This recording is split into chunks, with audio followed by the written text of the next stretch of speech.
इस तरह से लवन मैं करूँ आपका स्वागतम स्वागतम स्वागतम आपका स्वागतम स्वागतम स्वागतम आपका।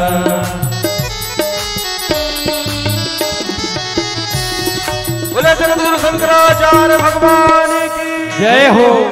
द्वारिका शारदा पीठाधीश्वर जगद्गुरु शंकराचार्य भगवान की जय हो। हरि ओम स्वस्ति न इंद्रो वृद्धश्रवाः स्वस्ति नः पूषा विश्ववेदाः स्वस्ति नस्तार्क्ष्यो अरिष्टनेमिः स्वस्ति नो बृहस्पतिर्दधातु बृहस्पतिर्वा मारुतः वृषणिमातरः शुभञ्जावानो विदधे घोजगमायाः अग्निर्जिह्वा मानवः सूरचक्षुषो विश्वेनो देवा अवसागमन्यः भद्रं कर्णेभिः शृणुयाम देवा भद्रं पश्येमाक्षभिर्यजत्राः स्थिरैरङ्गैस्तुष्टुवागुंसस्तनुभिर्व्यसेवाहि देवहितं जदायुः शतमेन्दु शरदु अन्ति देवा जतरा नश्चकराजरसन् तनूनां पुत्रासो जतरा पितरो भवन्ति मानु मध्यारेरिखदायुर्गन्तोः आदितिर्द्यौरादितिरन्तरिक्षादिर्माता स पिता स पुत्रः विश्वे देवा अदितिः पञ्चजना अदितिर्जातमदिर्जनत्वं द्यौः शान्तिरन्तरिक्षगो शान्तिः पृथिवी शान्तिरापः शान्तिरोषधयः शान्तिः वनस्पतयः शान्तिर्विश्वे देवाः शान्तिर्ब्रह्म शान्तिः सर्वगो शान्तिः शान्तिरेव शान्तिः श्यामा शान्तिरेधि सुशान्तिर्भवतु। बोले पूज्य शंकराचार्य भगवान की जय हो। ध्येयं सदा परिभवग्नमभीष्टदोहम् ध्येयं सदा परिभवग्नमभीष्टदोहम् तीर्थास्पदं शिवविरञ्चनुतं शरण्यम् प्रत्यार्तिहं प्रणतबालभवाब्धिपोतम् वन्दे महापुरुषते चरणारविन्दम्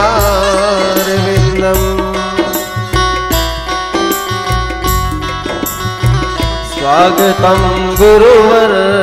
सब लोग हाथ ऊपर उठा करके गुरुदेव के चरणों में कोटि कोटि नमन करते हुए स्वागतम गुरुवर सुस्वागतम गुरुवर। तालियों से स्वागत करते हुए स्वागतम गुरुवर सुस्वागतम गुरुवर स्वागतम सुस्वागतम शरणागतम गुरुवर स्वागतम सुस्वागतम शरणागतम गुरुवर स्वागतम गुरुवर सुस्वागतम गुरुवर स्वागतम गुरुवर सुस्वागतम गुरुवर।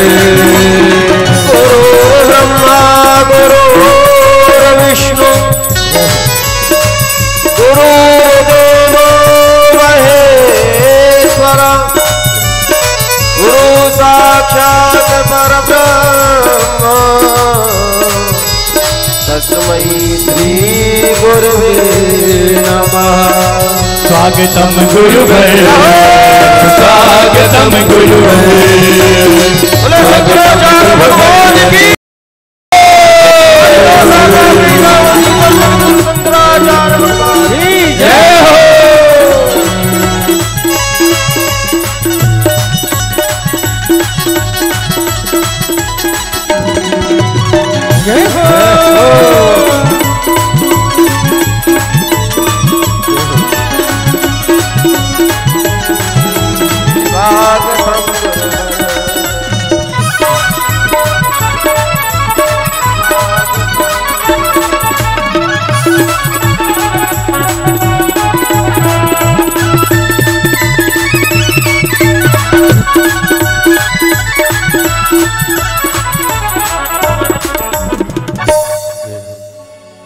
प्रातः स्मरणीय जगत गुरु शंकराचार्य श्री द्वारिका शारदा पीठाधीश और जगत गुरु शंकराचार्य के चरणों में कोटि कोटि नंदन अभिनंदन वंदन। आज लगता है कि 20 वर्ष की तपस्या पूर्ण हो गई। 20 वर्षों की गुरुदेव तपस्या आज पूर्ण हो गई। कभी कभी सोचता था कि सदगुरु के सामने मैं तो एक छोटा सा दीपक हूँ, गुरुदेव तो हमारे सूर्य के समान प्रकाशित हैं और गुरुदेव की बड़ी कृपा है हम सब के ऊपर कि आज भगवान शंकरम शंकराचार्यम के समम वाद नारायणम सूतधास कृतौ वंदे भगवंतौ पुनः पुनः। भगवान स्वयं भगवान शंकर के रूप में प्रतिष्ठित श्री शंकराचार्य भगवान का प्रादुर्भाव श्रीमद् भागवत कथा में हुआ है।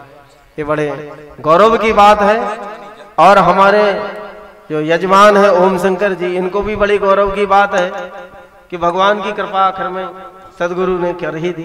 तो हम सब लोग आभार व्यक्त करते हैं और गुरुदेव से प्रणाम करते हैं, कोटि कोटि वंदन करते हैं। बोलिए जगत गुरु शंकराचार्य भगवान की जय हो।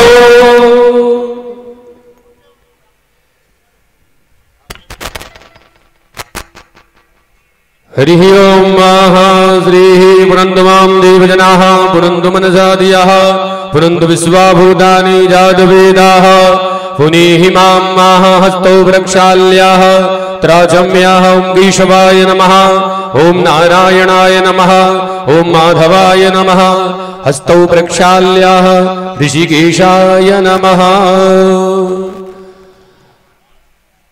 पवित्रेस्तो वैष्णव्यौ सापितृवाः वृषभौ गुणामिषदेण पवित्रेण सूर्यस्य ऋषभिः तस्य ते पवित्रवते पवित्रभूतस्य कामः भुने दक्षगेयामः। अच्युतानंद गोविंद नामोच्चारण भेषजं नश्यन्ति सकला रोगा सत्यं सत्यं वदाम्यहं हस्तौ प्रक्षाल्याः श्रीदीपं प्रज्वाल्य हस्ते अक्षतुष्पाणिं गृहीत्वा श्री भगवते श्री गुरु चरण पादुकेभ्यो नमः। ध्याये ध्यानं च ओं शंकरं शंकराचार्यं केशवं बादरायणं सूत्रभासकृतौ वन्दे भगवन्तौ पुनः पुनः। श्री गुरु चरण पादुकेभ्यो नमः। पुष्पं पुष्पमालां समर्पयामि ध्यानान्ते अक्षत पुष्पासनं समर्पयामि। ओम श्री जी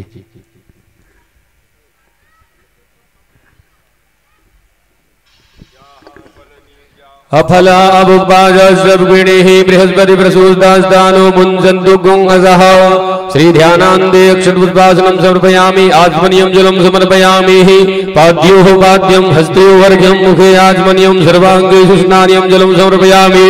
श्री गुरुचरण पादुकेभ्यो नमः। पुनः श्री षड्भुपचाराद्य जलगंध गंधम समर्पयामि। ओम द्वां गंधर्वागण द्वामिंद्र द्वां बृहस्पति द्वामोपदेशो मो राजा विद्वान् क्षमादामुच्यताः। श्री गंधम विलेपयामि अक्षतान् समर्पयामि पुष्पं पुष्पमालाञ्चाः। ओम मोघदेः प्रतिमोदध्वं पुष्पवदेः प्रसूवरेः अस्वा इव साद्वरीर्वीरुदः पारैष्णवः पुष्पं पुष्पमालां परिधावयामि वस्त्रोपरिवस्त्रं च समर्पयामि। ओम जुवासुवासा परिवीतयागात् सौश्रेयान् भवति जायमानः तं धीराशः कवयो उन्नयन्ति स्वाध्यो मनसः देवयन्तः।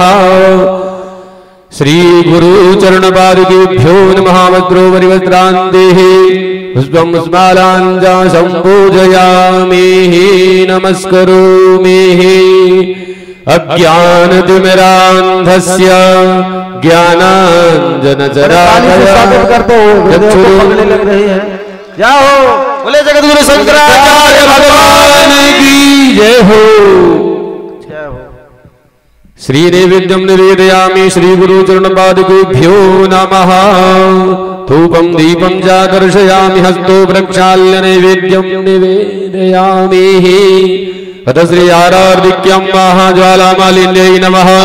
हरिः ओं महाचन्द्रमा मनसो जातचक्षुः सूर्यो अजाय श्रोत्राद्वायुष्य प्राणसमुखात् अग्निरजायताः इदगुं हविः प्रजननां मे अस्तु दशवीरगुं सर्वागणगुं स्वस्ति आत्मसनि प्रजासनि पशुसनि लोकसन्यभयसनि अग्निः प्रजां बहुलां मे करुत्वन्नं पयूरीतु अस्मासु सत्ता कर्पूरगौरं करुणावतारम् संसार सारं भुजगेन्द्रहारं सदा वसन्तं हृदयारविन्दे भवं भवानी सहितं नमामि।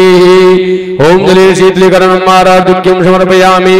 श्री गुरु चरण पादुकेभ्यो नमः। स्तौ प्रक्षालनान्दिः हस्ते क्षतुष्पाणिं गृहीत्वा मन्त्रपुष्पाञ्जलिं ओम यज्ञेन यज्ञमय देवास्तानि धर्माणि प्रथमान्य सन्नाथीह नागं महिमानः शजन्तर्प्रभुर्विषाध्याः शन्ति देवाः।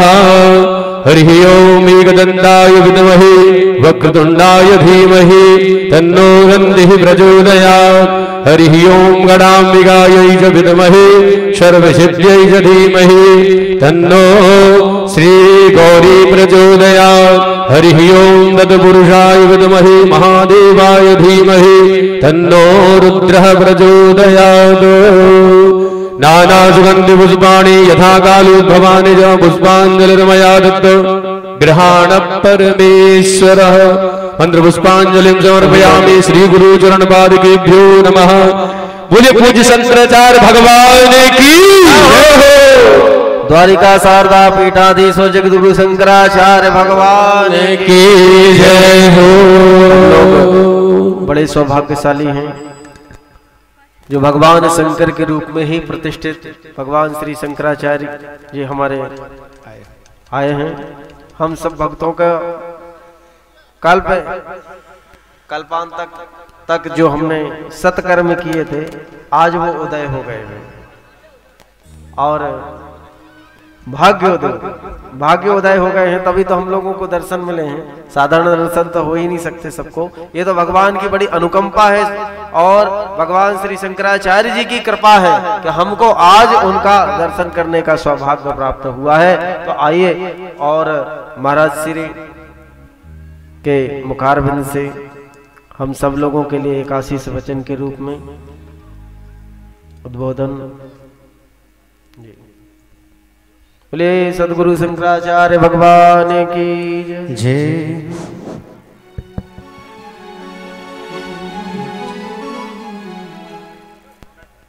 श्रीमन्महागणाधिपतये नमः। मंगलमूर्तये नमः। श्री गुरुचरण कमलेभ्यो नमः।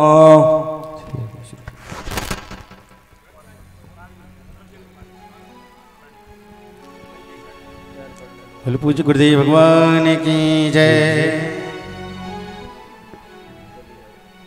बड़े सौभाग्य की बात है आप लोग द्वारका शारदा पीठ शंकराचार्य जी महाराज का दर्शन प्राप्त कर रहे हैं और श्रीमद् भागवत की कथा का जब जीव के जन्म जन्मांतर युग युगांतर के पुण्यों का उदय होता है तब उसको श्रीमद् भागवत की कथा का श्रवण करने का अवसर प्राप्त होता है। जन्मांतरे भवेत पुण्यम तदा भागवतम लभेत। और यह देव दुर्लभ श्रीमद् भागवत की कथा आप लोगों को सुनने को मिल रही है। महाराज श्री का अमृत वचन प्रारंभ हो उसके पूर्व बिरदावली होगी। आप लोग शांति पूर्वक बैठ जाएं यथास्थान। सजयति सिंधुर्वदनो देवो यत्पाद पंकज स्मरणं वासर्मणिरिव तमसां राशिन्नाशयति विघ्नानां। नारायण समारंभां शंकराचार्य मध्यमाम् अस्मदाचार्य पर्यन्तां वन्दे गुरुपरम्पराम्।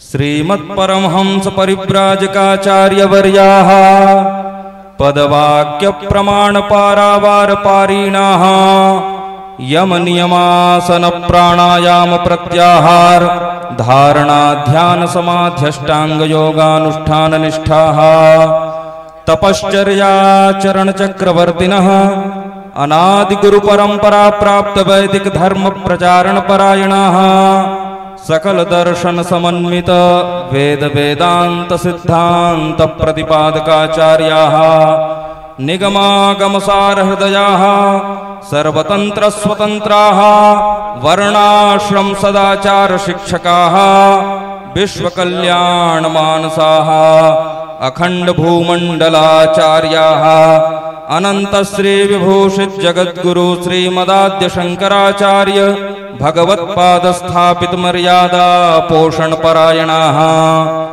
परापर विद्या विद्योतितान्तःकरणाः गोमती तीरवासिनः पश्चिमाम्नाय द्वारका शारदा पीठाधीश्वराः अनंत श्री विभूषित जगद्गुरु शंकराचार्य स्वामी श्री सदानंद सरस्वती स्वामी वर्याः विजयन्ते तराम।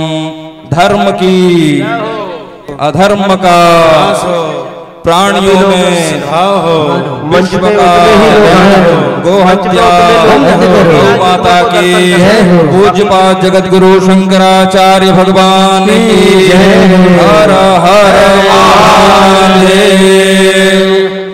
आप लोग यथास्थान बैठ जाएं, महाराज श्री का अमृत वचन प्रारंभ होगा। बड़े शांत और भाव से सब लोग बैठे, क्योंकि आज स्वयं सब लोग प्रणाम करके नीचे चले जाएं।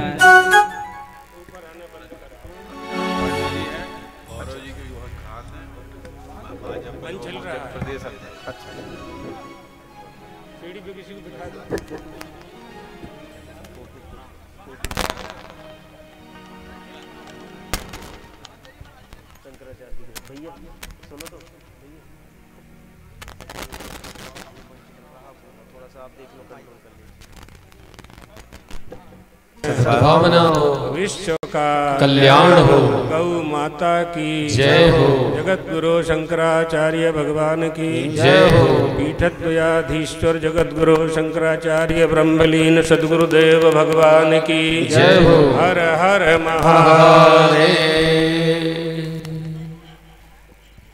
जो लोग यहाँ खड़े हैं पहले बैठ जाइए, तो अच्छा लगेगा।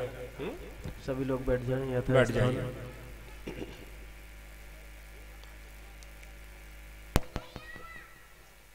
श्रीमद् भागवत महापुराण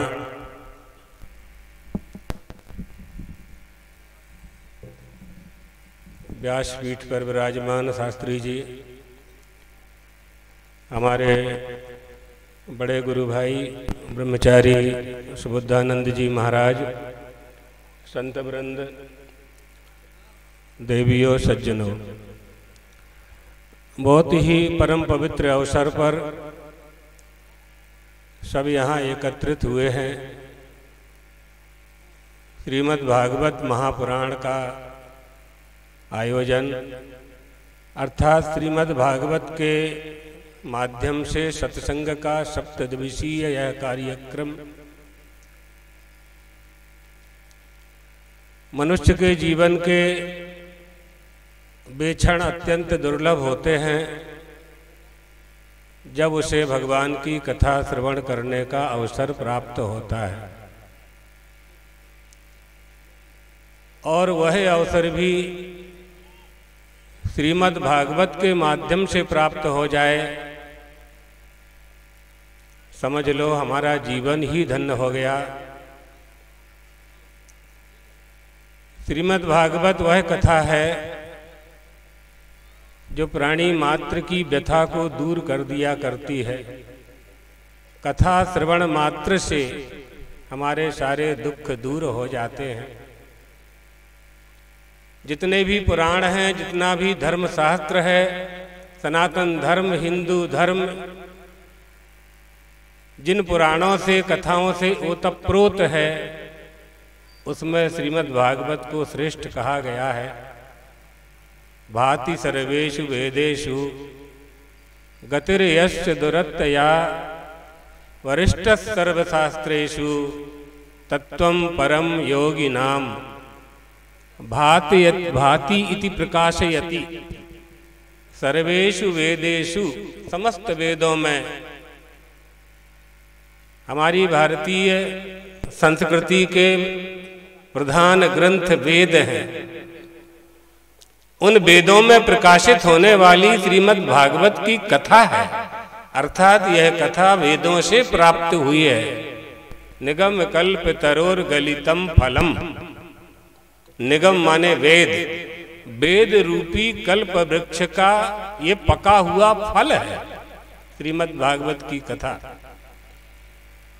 भाति सर्वेषु वेदेषु गतिर यश्च दुरत्तया। जिसकी गति प्राप्त करना बहुत कठिन है।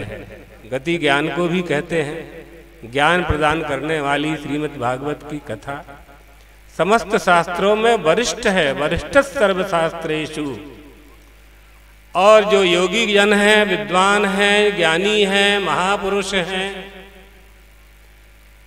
वो इस श्रीमद् भागवत में से तत्व को निकाल लिया करते हैं। तत्वम परम, परम तत्व को निकाल लिया करते हैं। मनुष्य के जीवन का लक्ष्य परम तत्व को प्राप्त करना हुआ करता है। भगवान श्री कृष्ण गोलोक चले गए। शौनकादि ऋषि सूत जी से प्रश्न करते हैं, भगवान श्री कृष्ण जब गोलोक चले गए, धर्म किसकी शरण में गया? ब्रूहि योगेश्वरे कृष्णे ब्रह्मणे धर्मवर्मणि स्वाकाष्ठा मधुनोपेते धर्मः कम शरणं गतः।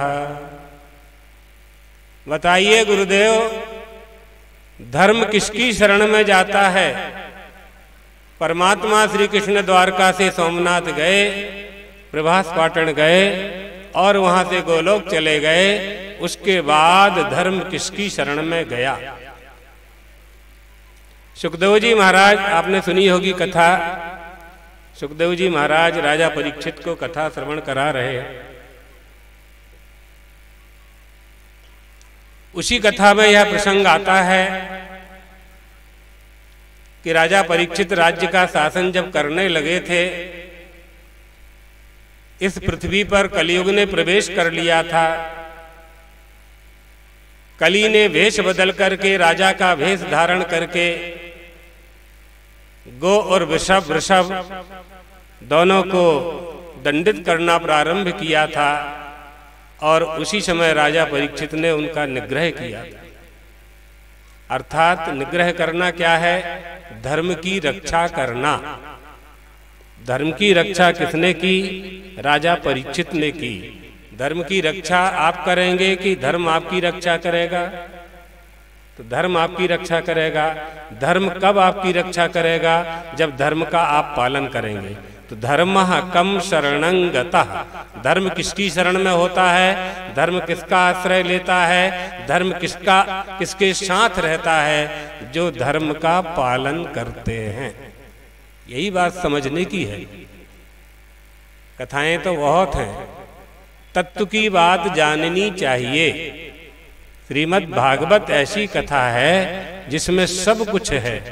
भक्ति भी है, ज्ञान भी है, वैराग्य भी है, योग भी है, सांख्य भी है, सब कुछ है। सारे दर्शन उपस्थित हैं श्रीमद् भागवत की कथा में। आप देखिए, सुखदेव जी महाराज ने सुखदेव जी महाराज ने राजा, आवाज कम करो। सुखदेव जी महाराज ने राजा परीक्षित को श्रीमद् भागवत की ही कथा ही क्यों सुनाई? और कुछ भी सुना सकते थे। राजा परीक्षित को देख लीजिए आप। सुखदेव जी जैसे महान योगी को प्राप्त करके राजा परीक्षित ने अगर इच्छा की होती, पैर पकड़ लेते, मोक्ष मांग लेते, या सर्प के काटने का भय दूर करा लेते, या समीक ऋषि के पास चले जाते, या श्रृंगी ऋषि के पास चले जाते, क्षमा मांग लेते, गलती हो गई, ऐसा अपराध दोबारा नहीं करूंगा, लेकिन राजा परीक्षित ने ऐसा कुछ नहीं किया। जैसे ही उन्हें मालूम पड़ा कि मुझे शाप हो गया है, मैं शापग्रस्त हो गया हूं और 7वें दिन मेरी तक्षक नाग के डंक से मृत्यु हो जाएगी, नाग आएगा, दंत करेगा, जहर चढ़ेगा, मेरी मृत्यु हो जाएगी। ये सूचना उन्होंने जैसे ही प्राप्त की, जैसे ही मिली, अपने जन्मेजय नाम के पुत्र को बुलाया, उसका राज तिलक कर दिया, मुकुट पहना दिया और कुशा की आसन उठाई और गंगा किनारे चले गए। पूरे त्रैलोक्य में कोलाहल मच गया। राजा परीक्षित गंगा किनारे उपवास करने के लिए बैठ गए, तपस्या करने के लिए बैठ गए। सारे मुनिगण आ गए, ऋषि महर्षि देवता सभी इकट्ठे हो गए, एकत्रित होकर के राजा परीक्षित को घेर करके बैठ गए। उसी समय सुखदेव जी महाराज आ गए, विकीर्ण केशः अवधूत वेशः,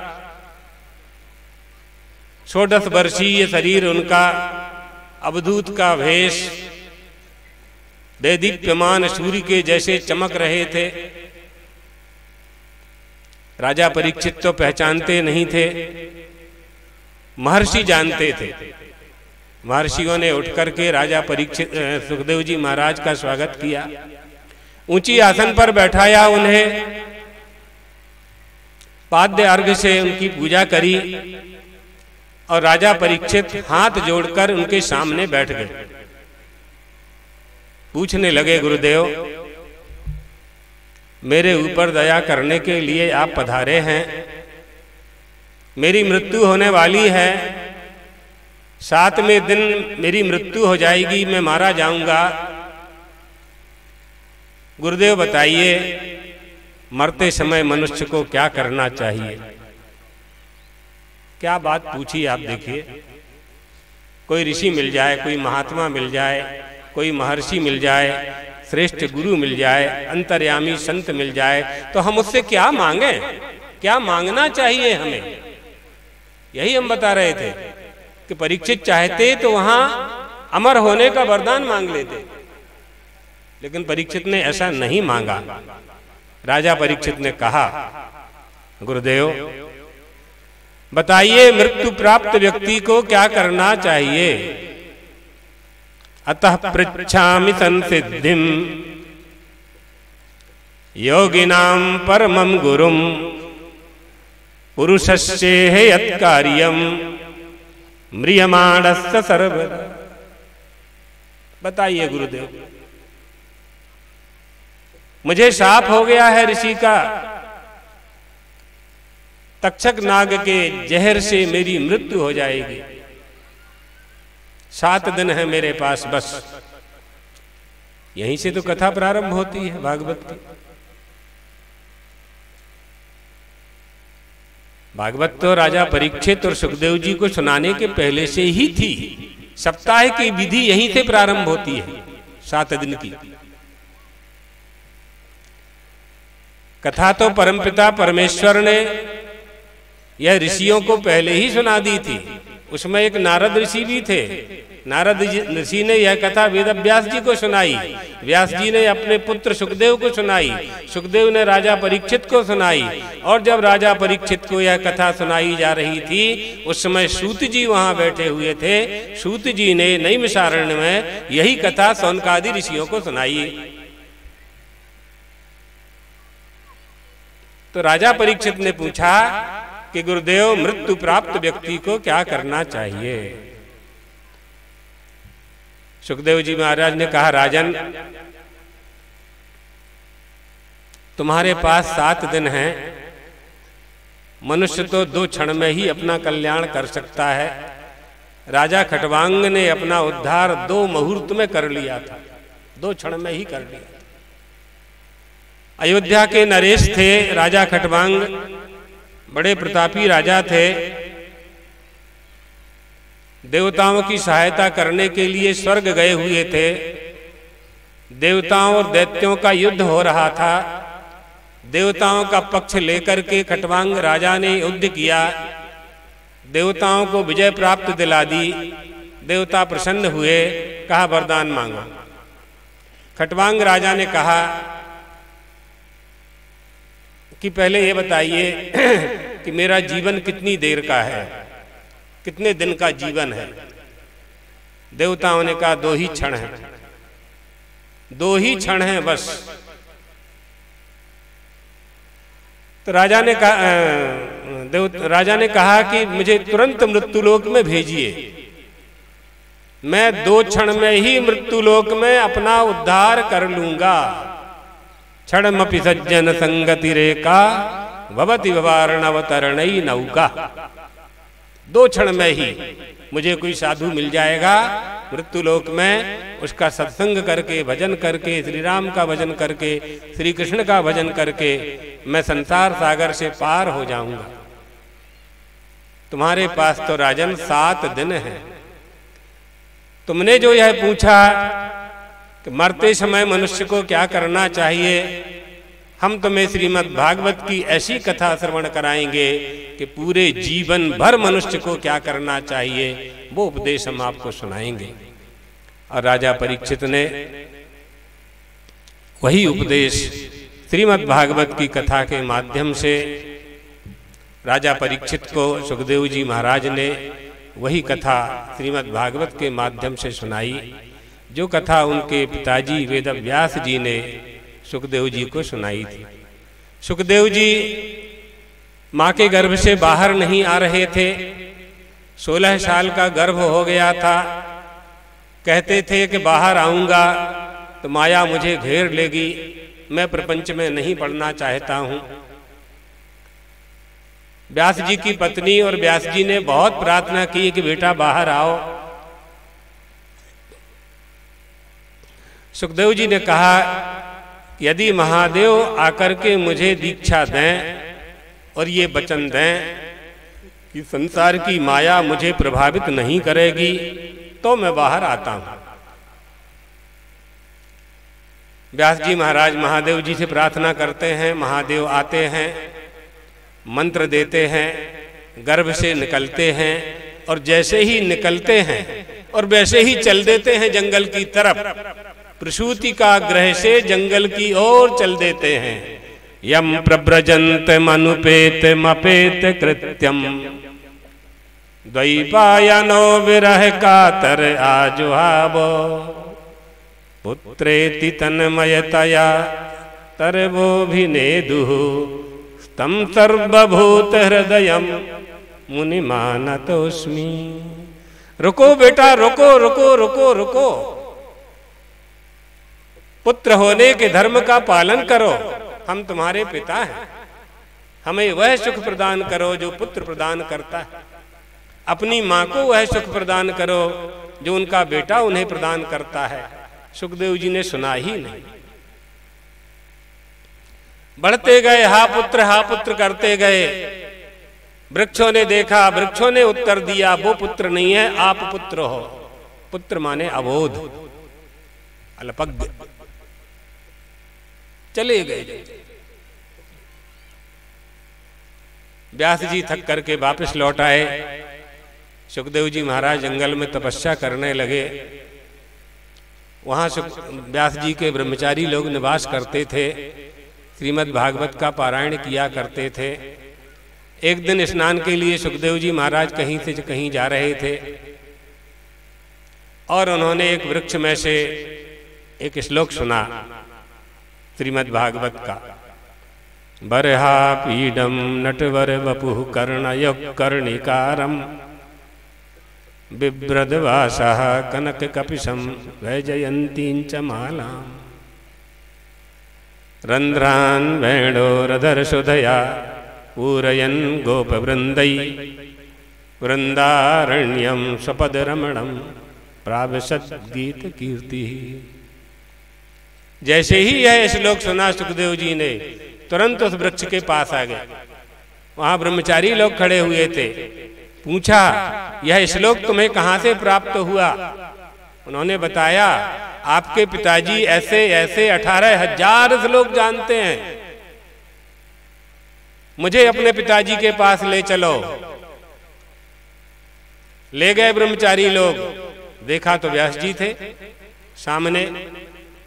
व्यास जी ने आसन दिया, बैठिए, बैठा लिया और उपदेश देना प्रारंभ किया।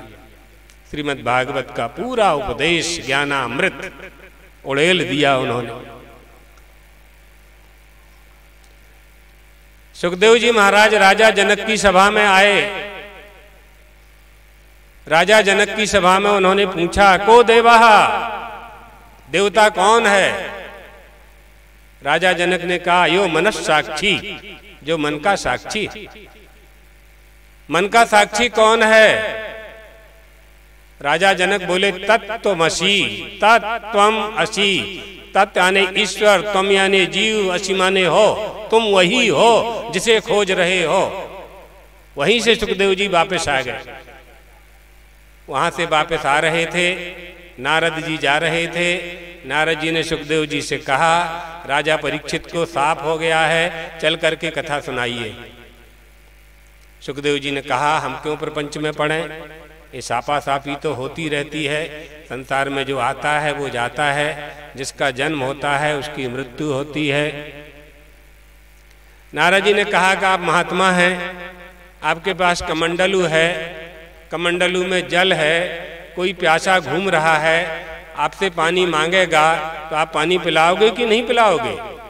सुखदेव जी ने कहा, पिलाएंगे। तो कहा, चलिए, राजा परीक्षित प्यासा है, श्रीमद् भागवत कथामृत का प्यासा है।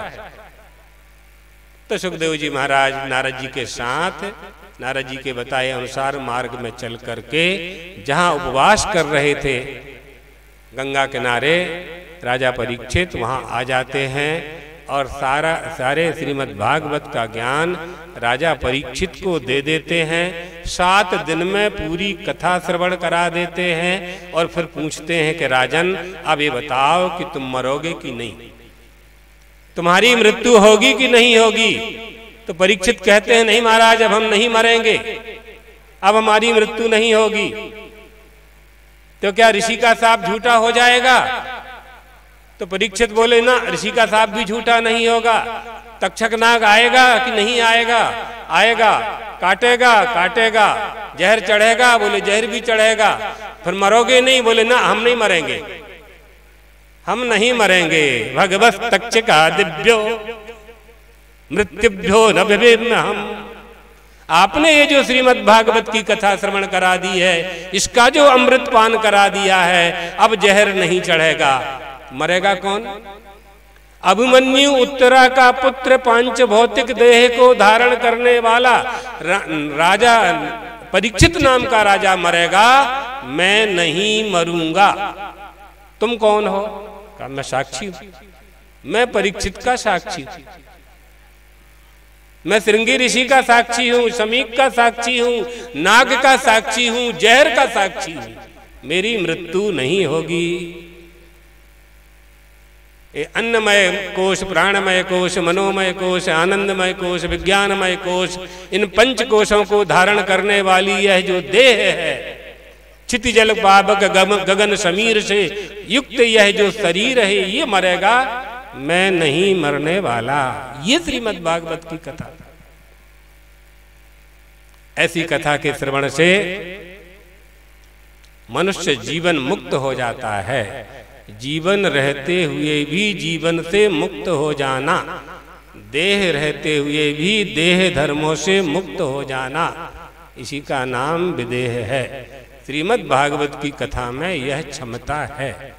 निष्ठा पूर्वक जो कथा सुनते हैं, निष्ठा पूर्वक जो कथा सुनाते हैं, वक्ता श्रोता च दुर्लभा, वैसा यजमान निष्ठा पूर्वक कथा का आयोजन करता है। और व्यासपीठ पर वक्ता बैठ करके जब निष्ठा पूर्वक कथा श्रवण कराता है, तो सुनने वाले, कहने वाले प्राणी मात्र का कल्याण श्रीमद् भागवत से हुआ करता है। श्रुत्वा धर्मं विजानाति, श्रुत्वा पापं प्रणश्यति, श्रुत्वा निवर्तते मोहा, श्रुत्वा लाभामृतं लभे। भागवत कथा का श्रवण का फल है। प्रविष्टः कर्णरंध्रेण, कान के मार्ग से कथा जाती है और धुनोति समलम, अंतःकरण के सारे पाप के मैल को धो देती। ये श्रीमद् भागवत की कथा बहुत अच्छा लगा आप लोगों के बीच में आकर श्रीमद् भागवत की कथा। और नर्मदा जी के तट पर माँ नर्मदा साक्षात देवी हैं, उनके समीप में श्रीमद् भागवत की कथा श्रवण करने का विशेष महत्व होता है। घाट घाट का महत्व होता है। कहीं भी गंगा स्नान करेंगे तो उसका फल मिलेगा, लेकिन प्रयागराज का महत्व अलग है, हरिद्वार में स्नान का महत्व अलग है, दशाश्वमेध घाट में स्नान करने का महत्व अलग है। घाट घाट का महत्व अलग होता है। इसी तरह से कथा कहाँ सुनी जा रही है, कौन सुना रहा है और कौन से देश में यानी क्षेत्र में सुनी जा रही है, तो देश काल वस्तु इन सब का महत्व हुआ करता है।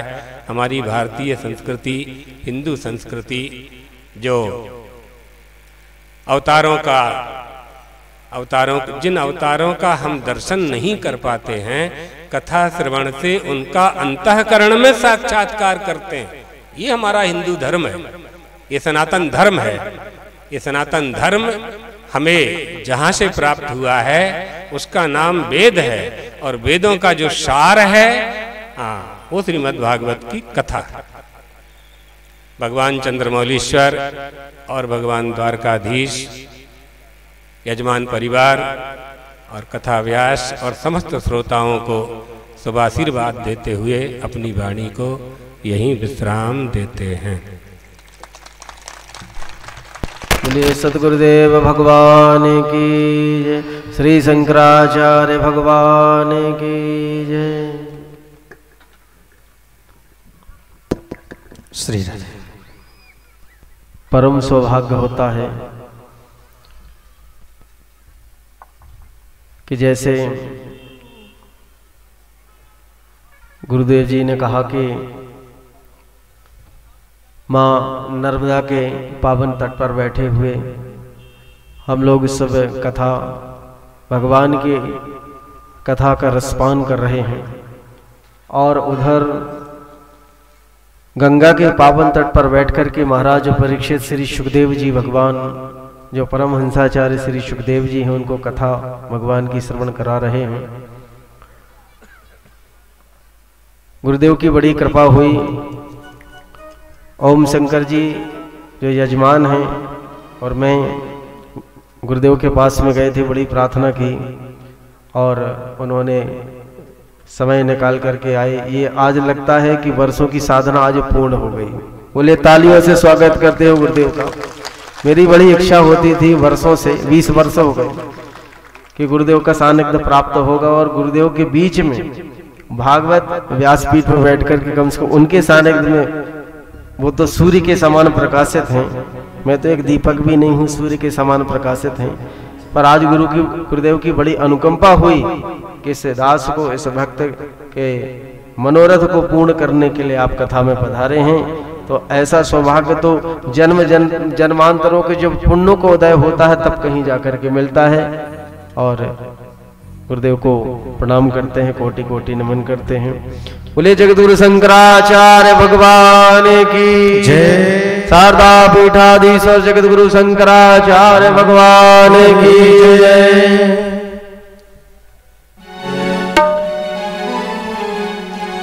गुरुवर की चरणों में स्वर्ग पालिया है, गुरुवर की चरणों में स्वर्ग पालिया है।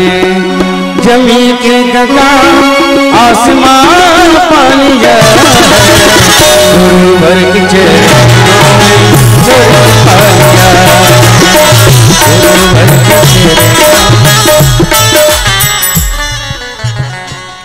बोले पूजपाद गुरु जी महाराज की जय। सब लोग खड़े हो जाइए।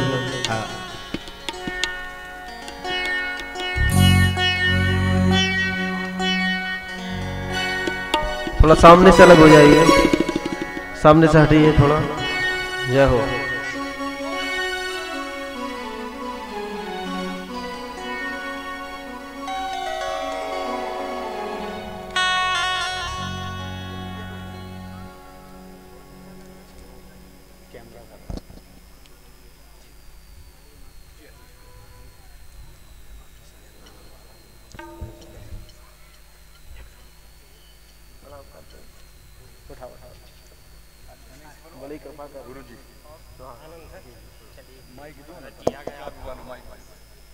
बड़ी कृपा करिए। बस एक सेकंड।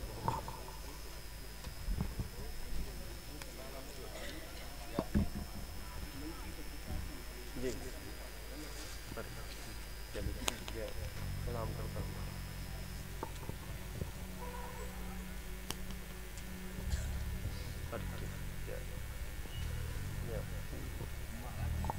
गुरु जी को 2 मिनट जल्दी जल्दी बोलो। पैर पर पड़ना।